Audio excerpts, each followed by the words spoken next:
नमस्कार,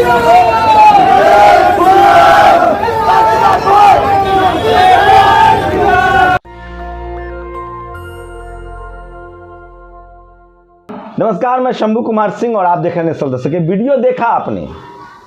ये वीडियो है गुजरात का, जहां केएफसी के बाहर भगवा झंडा लेकर ये मनुवादी हंगामा कर रहे हैं।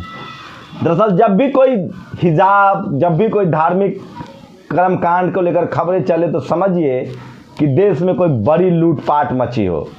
जब आपको हिजाब पर बहकाया जा रहा था, उसी समय इस देश में 22,000 करोड़ का घोटाला हो गया। मीडिया आपको जानबूझकर हिंदू मुस्लिम में बहकाती है और घोटाला हो जाता है। लेकिन इस देश में टीवी और अखबार का एक काट है जिसका नाम है दिलीप मंडल।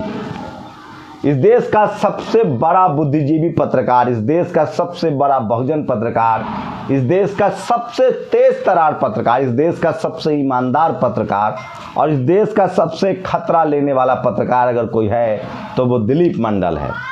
हिंदी पट्टी के अखिलेश यादव, मुलायम सिंह यादव या हेमंत सोरेन या तेज प्रताप यादव या तेजस्वी यादव के पास भले टाइम ना हो, लेकिन दक्षिण भारत का सितारा स्टालिन ने उस शानदार पत्रकार को पहचान लिया है और सोशल जस्टिस फोरम में उनको बड़ा पद दिया गया है। ये तस्वीरें हैं दिलीप मंडल की, जो स्टालिन के साथ और पी विल्सन के साथ बैठे हैं। पी विल्सन वो शख्स है जिन्होंने सुप्रीम कोर्ट में ओबीसी की लड़ाई लड़ी है और आपके समाज के 4,000 डॉक्टर बनेंगे। कल से ये सोशल मीडिया पर वायरल है और मैं चाहता था कि इस खबर को विस्तार से बताऊं। तो यह है देश के सबसे तेज तरार और बड़े पत्रकार दिलीप मंडल, जिनसे तेजस्वी यादव, अखिलेश यादव, हेमंत सोरेन सब कन्नी काटते हैं, कहते हैं कि ये हार्डलाइनर है।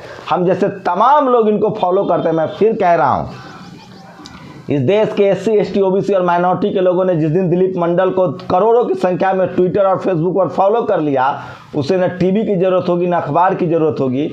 ये शख्स अकेला इस देश के तमाम अखबारों और टीवी पर भारी पड़ता है। ये शख्स की इतनी सामाजिक समझ है, राजनीतिक समझ है कि ये शख्स जिस पार्टी के साथ जुड़ जाए, हजारों पीके सड़क पर भीख मांगने के लिए मजबूर होंगे। जिस तरह से पीके ने इस देश में हर पार्टी को ये बता दिया कि तुम धर्म के खिलाफ नहीं बोलोगे, कट्टरवाद के खिलाफ नहीं बोलोगे, धार्मिक आडंबर के खिलाफ नहीं बोलोगे, बीजेपी के खिलाफ मत बोलो, मोदी के खिलाफ मत बोलो, सामाजिक न्याय के पक्ष में मत बोलो, आरक्षण के पक्ष में मत बोलो, मुसलमानों के पक्ष में मत बोलो। इस देश में पीके ने हर पार्टी को बता दिया और उसी का नतीजा था कि ममता बनर्जी भी हारते हारते बची, तेजस्वी यादव भी हारते हारते बचे थे, हार ही गए।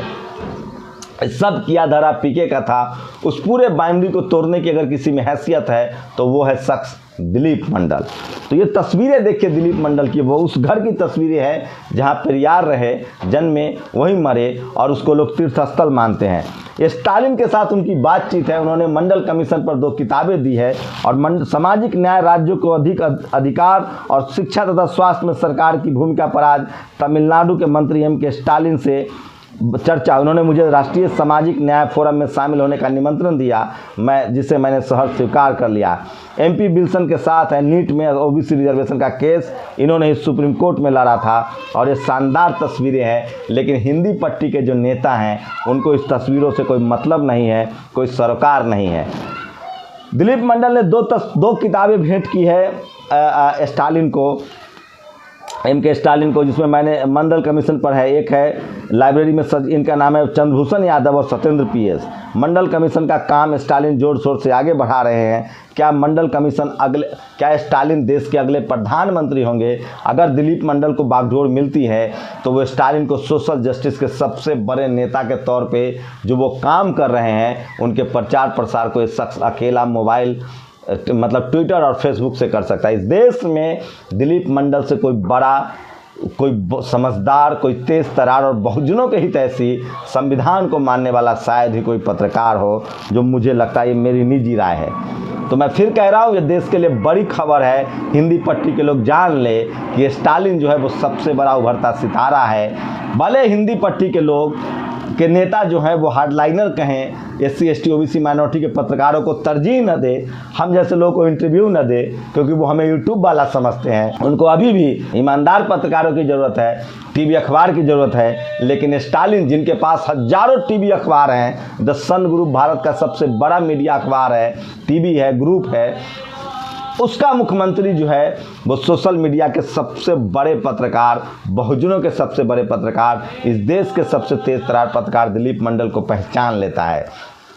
यही फर्क है हिंदी पट्टी में और दक्षिण भारत में। चलिए, तो ये बड़ी खबर थी जो मैं चाहता था आप तक पाऊँ। उसके बाद अब आगे कुछ और बड़ी खबरें जो सोशल मीडिया पर है। गोल्ड लोन लिया, चुका नहीं पाए, अब नीलाम होगा 1 लाख लोगों का सोना। लोगों का विकास रुकना नहीं चाहिए, है देश का प्रधानमंत्री। और एक आकाश यादव ने ट्वीट किया, ये है hats off Boga Sindhuja. Schedule caste की एक बच्ची हैं जिन्होंने सीए का एग्ज़ाम क्लियर किया है। इसको आरएस परवीन ने ट्वीट किया था, उसको आकाश आनंद ने भी ट्वीट किया है। और ये वो फोटो देखिए, ये है वो उन्नाव की बेटी के हत्यारे की भाई की तस्वीर जो योगी जी के साथ है। कुछ लोगों को गलतफहमी है कि ये सपा के साथ जुड़ा हुआ है और इसीलिए उत्तर भारत में सामाजिक न्याय की लड़ाई को और अधिक प्रभावी असरदार बनाने के लिए पेरियार एक वैचारिक सेतु है। यह काम और व्यवस्थित तरीके से किए जाने की जरूरत है। बधाई दिलीप जी। तो दिलीप मंडल की तस्वीरें जो है वो सोशल मीडिया पर वायरल है और यह है प्रधानमंत्री नरेंद्र मोदी का है जागरण में इंटरव्यू। टेलीप्रॉम्प्टर पढ़ के वो टीवी को इंटरव्यू देते हैं, अखबार को इंटरव्यू देते हैं अक्षय कुमार टाइप से। अब इस पर क्या कहा जाए, अगर इनकी हैसियत है तो एक दिलीप मंडल को इंटरव्यू दे के देख लें। किसी नेशनल दस्तक, मूक नायक, दलित दस्तक, इनको इंटरव्यू दे के देख ले। ये नहीं देंगे क्योंकि हमें तो हमारे नेता भी नहीं जानते हैं। मैं इसीलिए कह रहा हूँ कि इस देश में जो भी SC ST OBC माइनॉरिटी की जागरूकता है, सामाजिक और राजनीतिक, वो वाम से सोशल मीडिया, सोशल पत्रकार और उसके बाद समाजवादी पार्टी जैसे लोगों ने किया है, RJD जैसे पार्टियों ने किया है। सबसे ज़्यादा पार्टियों में अगर बात करें तो BSP सबसे ज़्यादा जागरूकता अभियान चलाती है, उसके बाद RJD चलाती है, सपा का नंबर सबसे पीछे आता है, JMM का नंबर भी अब ऊपर आने लगा है, सपा से तो अच्छा ही है। सामाजिक आंदोलन की बात कर रहा हूँ, वाम से बहुत कायदे से सामाजिक आंदोलन चला रहा है। पार्टियों में BSP नंबर 1 है, JMM नंबर 2 है, RJD नंबर 3 है, सपा नंबर 4 है। लेकिन फिर भी JMM, सपा और RJD का तो छोड़ ही दीजिए क्योंकि ये लोग कर्मकांड है, कर्मकांड में बहुत लिप्त हैं, तो इनका तो हिंदू फोल्ड पर वो कब तक वोट मिलेगा मुझे नहीं पता है। लेकिन ये तमाम बड़ी खबरें थी। लेकिन दिलीप मंडल का जिस तरह से उनको जगह मिल रही है, ये साफ है कि वो बड़ी लकीर खींचने की तरफ बढ़ रहे हैं। तो ये तस्वीरें सोशल मीडिया पर लगातार वायरल हो रही है और हो सकता है भीड़ से बचने की गाड़ी भगाई हो। टेनी के बेटे के जमानत पर कोर्ट का कहना है, जज का, कि हो सकता है भीड़ से बचने के लिए गाड़ी भगाई हो। अब आप सोच लीजिए, इसलिए किसी ने लिखा है कि मर्दानगी चेक करने के लिए कोई रेप कर देगा, निशानेबाजी चेक करने के लिए कोई किसी को गोली मार देगा। इस लॉजिक से तो हर कोई जस्टिफाई कर लेगा अपने अपराधों को। तो सोचिए सिस्टम कैसे काम करता है। जब कोई मिश्रा, जब कोई शर्मा और वर्मा इस देश में गैर कानूनी काम करता है तो कैसे सिस्टम उसको बचाता है। मैं इसलिए बार बार कह रहा हूँ कि आपको बहुत सचेत रहना होगा, आपको बहुत होशियार रहना होगा, क्योंकि आपके अधिकार और हक लूटे जा रहे हैं। तीसरी सोशल मीडिया है 68 दिन बाद जागी पुलिस, चौंकाने वाले खुलासे। सोचिए यूपी में क्या हालत है। और प्रधानमंत्री के बारे में खुलासा किया शीतलप्रीत सिंह ने। सर के निजी सेवा, कपड़े, भोजन एवं दवा दारू, मालिश, सजना संवरना के मद में 4 दर्जन स्टाफ है प्रधानमंत्री के। उसके बाद उनकी निगरानी करने के लिए और स्टाफ और सब गुजरात से आए हुए हैं। जब वो मुख्यमंत्री थे, इन सब की निगरानी रखने वाले अलग हैं जिनकी संख्या अज्ञात है। यह रेबर सिर्फ सेवा करे और सिक्रेसी बरकरार रखे, यह बहुत बड़ी तीमारदारी मांगता है। साहब प्रतिदिन कम से कम 4 बार सार्वजनिक रूप से कपड़े बदलते हैं। एक बार जो पहन जाने वाले कपड़े बदलते हैं वो दोबारा नहीं पहनते हैं। रात्रि में भी सोते हैं, उसके लिए अलग कपड़ा है। दोपहर में जो सोते हैं उसके लिए अलग कपड़ा है। अमेरिका के राष्ट्रपति का भोजन का बिल उन्हें स्वयं चुकाना पड़ता है। भारत के प्रधानमंत्री के लिए दुविधा नहीं है। दुनिया के किसी भी लोकतांत्रिक देश में तो प्रधानमंत्री पर विस्तार से एक खबर जरूर बताऊंगा।